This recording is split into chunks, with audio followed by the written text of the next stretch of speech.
오늘도 새벽을 깨우며 하나님의 은혜의 자리에 넣으신 우리 모든 성도분들을 진심으로 환영하며 축복합니다. 은혜로우신 하나님 아버지 참으로 감사합니다. 오늘 이 새벽을 깨우며 하나님의 은혜의 자리로 우리를 인도하여 주시니 참 감사합니다. 하나님, 이 새벽 더욱더 복된 은혜의 시간 되기를 간절히 소망합니다.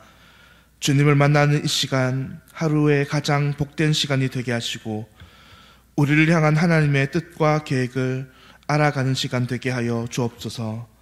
하나님, 그러므로 말미암아 오늘도 이 하루를 살아갈 때에 우리 가운데 믿음이 충만하게 하여 주시옵소서. 때로는 우리가 삶을 살아가다 보면 태산과 같이 크고 골리앗같이 넓은 문제가 우리들을 만날 때 우리는 참으로 믿음으로 살기 어렵습니다. 하지만 오늘도 말씀 가운데 주님을 만나며 기도 가운데 우리 안에 충만한 믿음 주시면 그 어떤 문제라도 승리하며 주님의 자녀답게 살아가는 은혜 우리에게 있을 줄로 주님 믿습니다. 하나님, 이 시간 기도하기 소망합니다. 사랑하는 대항의 가족들, 오늘도 말할 수 없는 슬픔과 탄식에 빠진 우리의 모든 권속들 은혜로 위로하여 주시옵소서. 육신의 질병의 연약함으로 인해서 아파하는 성도들, 또 그 가족들 돌보아 주사 육신의 질병의 고침으로 하나님 귀한 기도의 응답들 우리 모두 누릴 수 있도록 역사하여 주시옵소서. 교회가 함께 마음 모아 기도할 때에 귀한 기도 응답 받게 하시는 역사 있게 하여 주시옵소서. 또 이 시간 믿음의 시험 가운데 있는 많은 권속들, 여러 가지 마음을 아파하는 주의 자녀들, 또 경제적 문제와 관계적인 문제로 어려워하는 모든 자녀들 함께 하여 주셔서 그 모든 어려움들 잘 이겨나가게 하여 주시옵소서. 주님, 우리 다음 세대를 위해서 기도하기 소망합니다. 오늘도 교회 자녀들이 주님께서 주시는 그 은혜의 길대로 달려나갈 수 있는 자녀 될 수 있도록 도와주시옵소서. 주님, 특별히 사랑하는 우리 청년들 결혼과 취업의 문 가운데 있사오니 하나님, 이들의 길들을 선하게 인도하여 주시옵소서. 인생의 인도자요 주인이 하나님이심을 알아가는 시간 되게 하여 주시옵소서. 군문에서 수고하는 자녀들, 멀리 타지에서 유학하며 또 취업의 전선에 있는 자녀들 함께 하여 주셔서 하나님, 오늘도 그들을 눈동자같이 지켜 보호하여 주시옵소서. 교회를 위해서 늘 기도하시는 담임 목사님과 사모님, 오늘도 영육간에 강건함 더하여 주셔서 맡기신 목회 사명 잘 감당하게 하여 주시옵소서. 담임 목사님 통해서 귀한 영적 은혜가 우리 교회 위에 충만히 부어질 수 있도록 역사하여 주시고 귀한 복의 통로로 사용하여 주시옵소서. 이 시간 하나님의 말씀 듣기 소망합니다.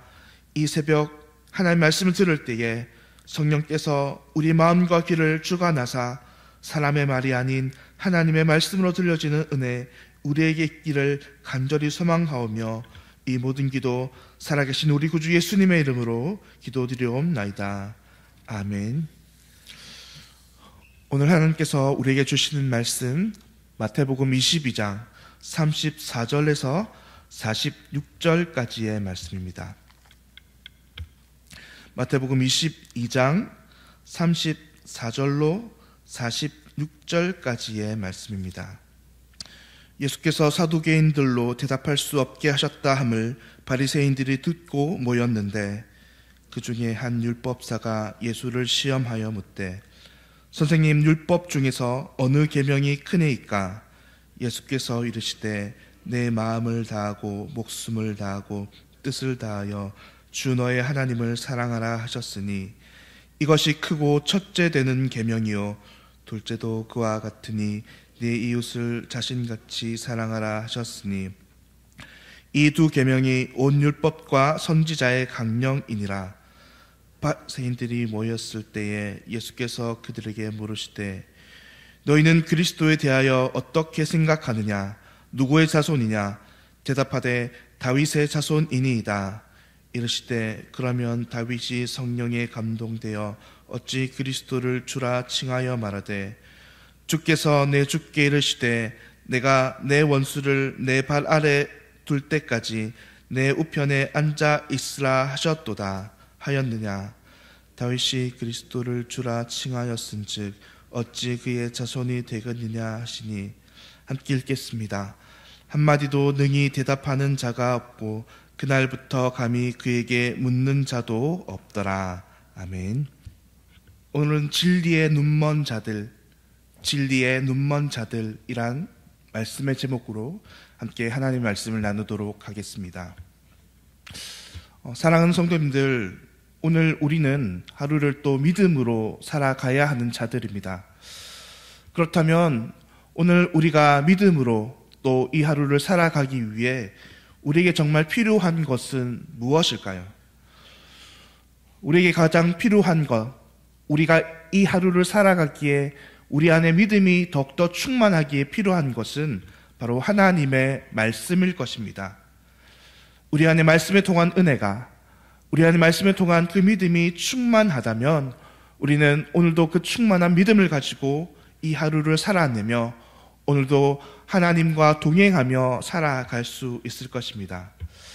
그렇다면 우리는 어떻게 매일의 삶 속에서 이 말씀을 통해 믿음이 충만한 삶을 살아갈까요? 오늘 그것에 대해서 함께 살펴보겠습니다.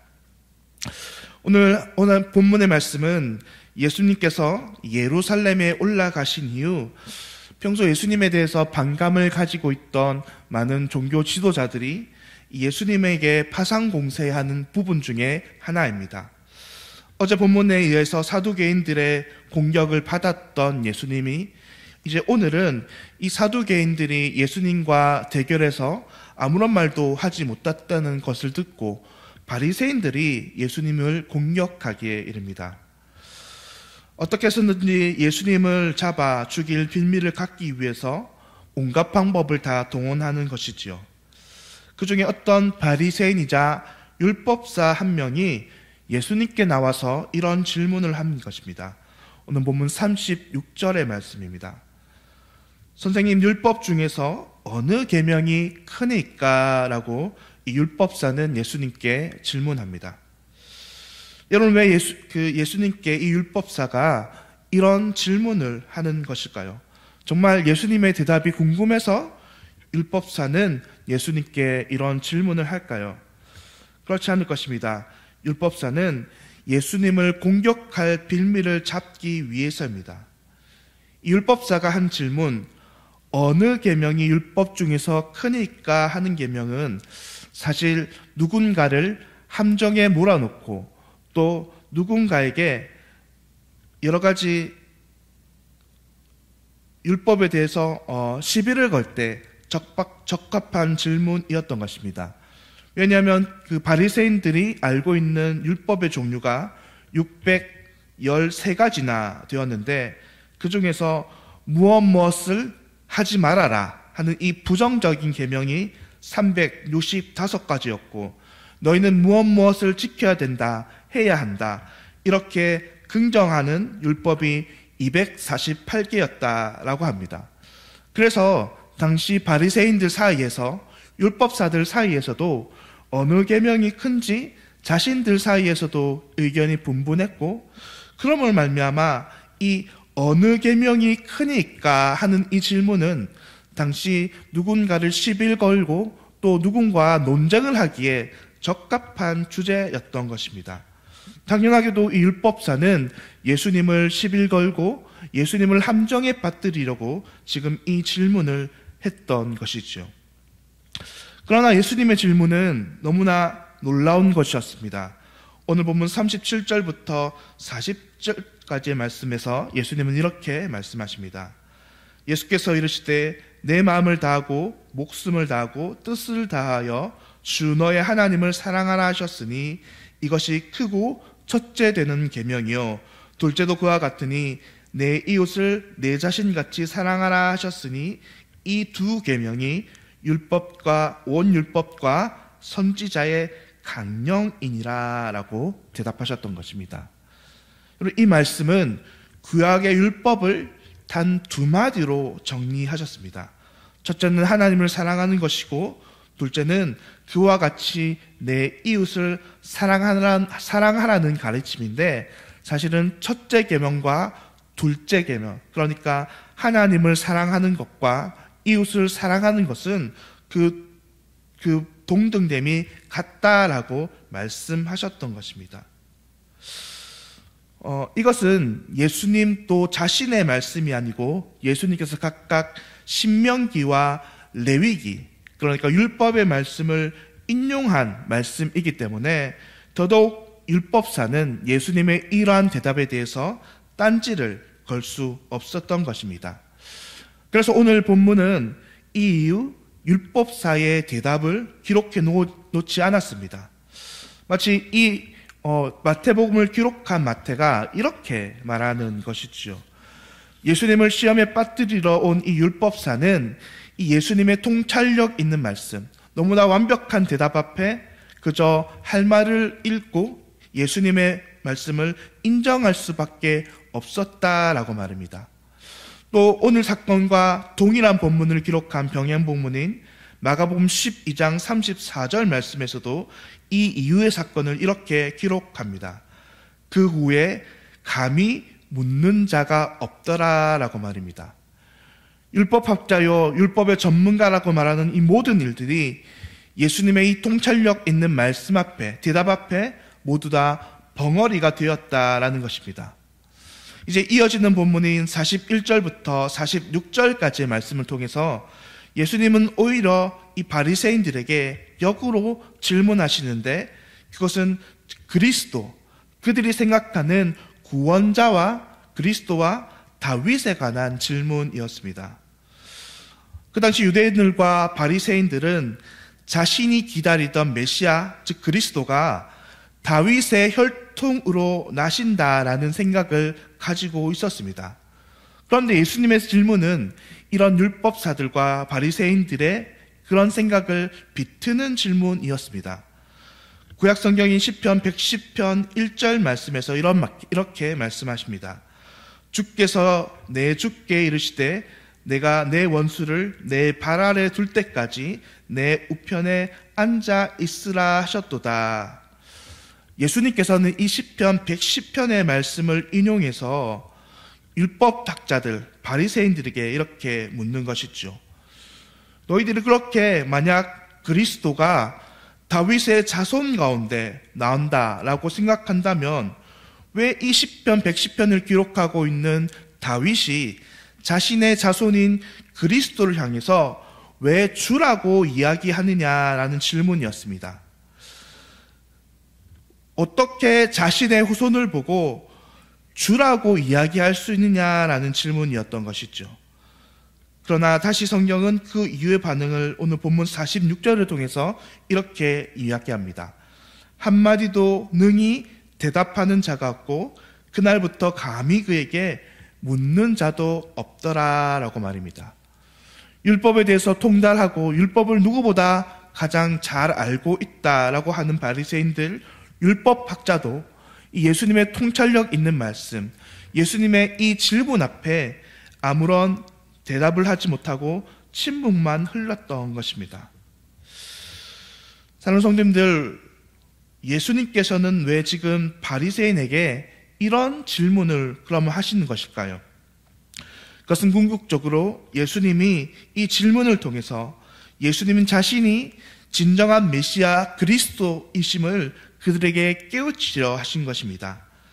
그들이 지금까지 생각하는 그리스도는 육적 다윗의 자손으로만 태어난다라고 생각했습니다. 그런데 예수님의 말씀은 그렇지 않다는 것입니다. 단순히 육적으로 그리스도의 자손으로만 나온다면 다윗이 그 메시아를 보고 자기의 주라고 이야기하지 못하였을 것이라는 겁니다. 그러므로 단순히 육적인 혈통으로만 이 다윗의 혈통으로 나온 것이 아니라, 다시 말해서 실질적으로 예수님처럼 성령으로 잉태하되 오직 다윗의 자손으로 나온 그분만이 오직 메시아가 될 수 있다라고 말씀하신 것인데, 그분이 바로 예수님이라고 이야기하신 것입니다. 이 두 사건을 통해서 율법학자들은 그저 침묵만 흘렀다라고 성경은 이야기하는데, 그것은 그들이 예수님의 대답과 질문에 논리적, 그러니까 머리로는 다 이해가 되었다는 것입니다. 반박할 수 없을 정도로 예수님의 이 통찰력 있는 율법을 관통하는 말씀이 그들 가운데 진리였고, 구약 성경이 말씀하신 유일한 메시아의 조건이 예수님을 그리스도라고 말하고 있다는 이 모든 논리들을 그들은 머리로는 다 이해했다는 것입니다. 그런데 문제는 무엇입니까? 그들이 머리로 이해했을지 모르지만 그들의 마음으로는 지금 받아들이지 못하고 있다는 것입니다. 그래서 그들은 예수님에 대해서 그저 침묵만 하는 것이지요. 마음의 완악함으로 인해서 그 머리로는 이해했을지라도 그들의 마음으로는, 그들의 믿음으로는 받아들이지 못하고 있는 것입니다. 사랑하는 성도님들, 그렇습니다. 오직 말씀은 단순히 머리로 이해했다고 해서 그것이 믿음이 되는 것이 아님을 보여주는 것입니다. 진정한 믿음은 단순히 지식을 뛰어넘어 우리를 위해 말씀의 육신 대신 그분 자체를 믿고 받아들이는 행위입니다. 그래서 예수님께서는 태초부터 말씀이 되신 우리 예수님께서는 이 땅에 말씀으로 머물지 않고 육신이 되셔서 우리를 위해 이 땅에 오신 것입니다. 단순히 말씀으로 그치셨다면 그분은 우리의 믿음과 우리의 연약한 믿음을 더욱더 도우지 못하셨을 것입니다.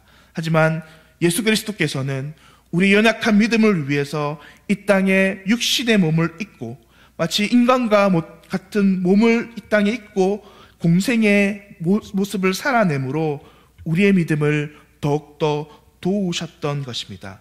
그러므로 오늘 이 말씀을 받는 우리가 단지 예수 그리스도를 말씀에 대한 지식, 머리로만 아는데 그치지 않고 그분 전체를 인격적으로 받아들여 그분과 함께 오늘도 살아가는 믿음을 우리에게 허락해 주시는 것입니다. 그러면 오늘도 우리의 삶 속에서 말씀이 육신 대신 그리스도 그분과 늘 동행하는 은혜가 있기를 간절히 소망합니다. 단지 말씀으로 그치는 것이 아니라 지금도 살아 역사하시는 우리 안에 계신 그 예수님의 능력을 우리와 함께 동행함으로 그 행동하는 진리를 맛보며 그 말씀으로 인해서 오늘도 충만한 믿음으로 오늘 하루를 살아내시는 저와 우리 모든 성도님들 되시기를 우리 주 예수님의 이름으로 간절히 축원드립니다. 기도하겠습니다. 사랑과 은혜의 하나님 아버지, 오늘 우리에게 진리의 말씀 주셔서 우리가 구원받는 믿음이 무엇인지를 가르쳐 주심에 감사합니다. 하나님, 더욱 감사한 것은 단지 우리의 믿음이 지식에 그치지 않고 살아계신 하나님의 아들을 이 땅 가운데 성육신하도록 보내어 주셔서 살아있는 진리가 무엇인지 우리의 인격으로 받아들이게 하심에 감사합니다. 하나님, 오늘도 우리와 함께 동행하시는 그 예수 그리스도만 의지하며 살아갈 수 있는 은혜 우리에게 허락하여 주시옵소서. 그래 단순히 우리의 머릿속에 지식 속에 머무는 진리가 아니라 늘 우리와 살아 숨쉬는 예수 그리스도와 동행하며 살아가는 이 하루가 되기를 간절히 소망드리오며 이 모든 말씀 우리 구주 예수님의 이름으로 기도드리옵나이다. 아멘. 하늘에 계신 우리 아버지여, 이름이 거룩히 여김을 받으시오며 나라가 임하시오며 뜻이 하늘에서 이루어진 것 같이 땅에서도 이루어지이다. 오늘 우리에게 일용할 양식을 주시옵고 우리가 우리에게 죄 지은 자를 사하여 준 것 같이 우리 죄를 사하여 주시옵고 우리를 시험에 들게 하지 마시옵고 다만 악에서 구하시옵소서. 나라와 권세와 영광이 아버지께 영원히 있사옵나이다. 아멘. 오늘은 홍콩 하요한 선교사님을 위해서 함께 기도하겠습니다. 첫째, 보안법 통과 이후 현지 교회가 위축받는 중에서도 힘을 잃지 않도록 기도해 주시고, 또 둘째, 개척하여 섬기는 흔하 은띠엔 교회를 위해서 또한 함께 기도해 주시고, 가정교회들과 지도자들에게 영적으로 또 육적으로 강건해지도록 현지 교회가 이 보안법 통과 이후에도 위축받지 않도록 섬기는 개척교회 은하은띠엔 교회를 위해서 기도해 주시고 또 가정교회들과 지도자들에게 영적, 육적으로 강건한 믿음 더해달라고 함께 기도해 주시기 바랍니다. 오늘도 주님 안에서 늘 강건하며 하루를 승리하시는 우리 모든 성도님들 되시기를 간절히 바라며 기도하겠습니다.